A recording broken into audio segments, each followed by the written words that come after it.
Now, what else was the aftermath of the First World War? What directions might the world go? They might follow the lead of modern American industrial capitalism, and certainly many would do that. They might, as I've just said, follow the lead of the Russian Revolution, communism, how they defined it. But there also was a third road that might be traveled.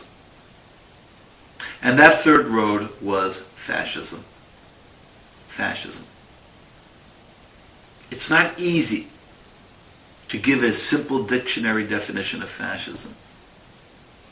But if I try to describe various aspects of it, then I think we have an overall image that would be fairly accurate. And when I make these descriptions of various aspects of society as fascists would see it, always think in extreme terms. Never in moderate terms, but extreme terms. And if the two major fascist countries are Italy under Benito Mussolini and Germany under Adolf Hitler, there will be differences, to be sure. And in terms of the word extreme, we will see much more of it in Nazi Germany than we will in fascist Italy. Fascism in Italy was called fascism with a capital F. Fascism in Germany was called Nazism. And the differences also might be a reflection of the histories of those two countries. But first, to make certain generalizations of that basic concept of fascism. Fascism involves an ultra-nationalism. Now, nationalism we've seen at least since the 19th century. And on one benevolent level, it can simply mean love of one's country, a simple national patriotism. A struggle to be free of foreign rule, for example. But ultra-nationalism also involves a sense of superiority to other nations.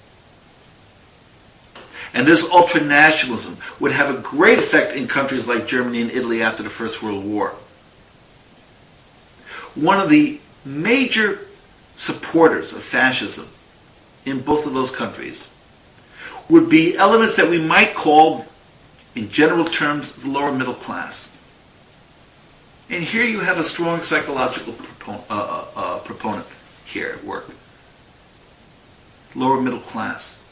Insecure. What is my future, one might ask? Am I going to be a success financially, economically? I'm not sure of my future. I'm not sure whether I'm a failure in life or not. Very insecure. For such a person to wrap themselves in the flag of ultranationalism could be very important. I feel successful through my country and my country's achievements and my country's conquests and expansion. That makes me feel part of it and therefore makes me feel successful and good.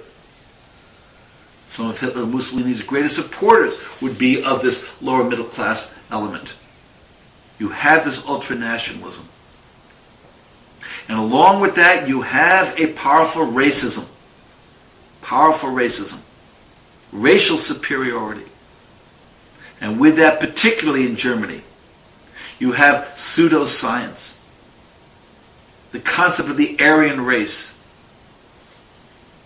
No biological foundation for the arguments that they would make to speak of.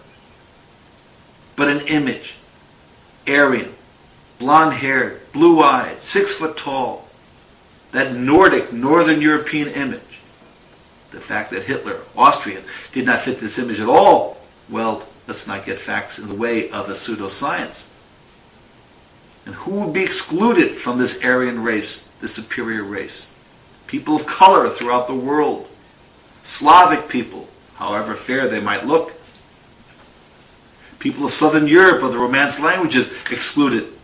Which is a bit awkward since Mussolini of Italy, considered an inferior people, would be a prime ally of Adolf Hitler.